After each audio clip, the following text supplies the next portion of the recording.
أجمل لحظات الشباب هي تلك التي تبقى عالقة في الأذهان والتي توثق بعدة طرق كالصورة والفيلم، لتبقى هذه الذكريات الجميلة باقية في الأذهان إلى الأبد.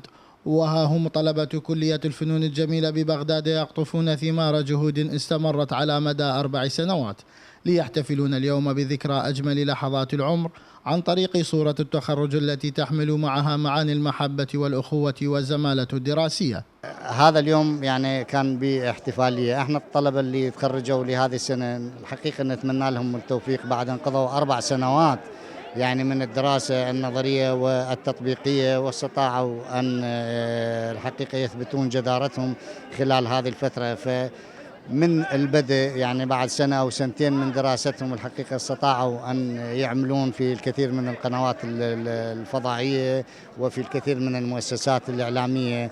هذا يعني أن الطلبة مؤهلين منذ السنة الأولى أو من السنة الثانية، لكنه إكمال الدراسة ال4 سنوات الأخرى يؤكد أن المنهج سار بالطريقة الصحيحة والتطبيق سار بالطريقة الصحيحة. يوم جميل، يوم رائع بعد مرور 4 سنوات مريناها من المشقة والتعب، ورغم الانفجارات ورغم الأوضاع الأمنية ورغم الطرق المسدودة، لكن جاهدنا وتعبنا لأن وصلنا الكلية وكملنا 4 سنوات.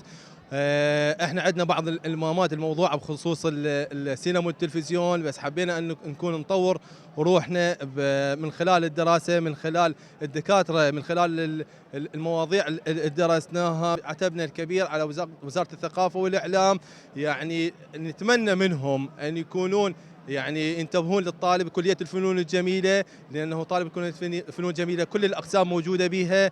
نتمنى أن يدققون في قسم السينما والتلفزيون، لأن السينما والتلفزيون بها مشاريع من التصوير، من الإخراج، من السيناريو، من الإضاءة، بكل المواضيع اللي تشمل كل هاي الكلية.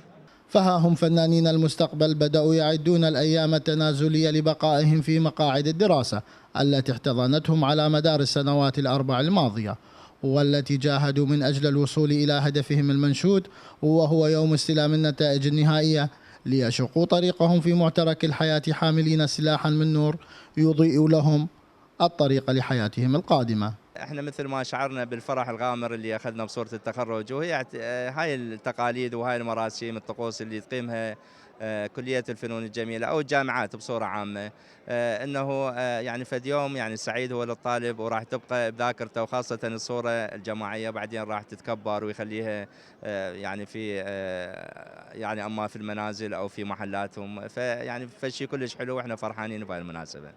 لفضائية السلام، نجم الربيعي، بغداد.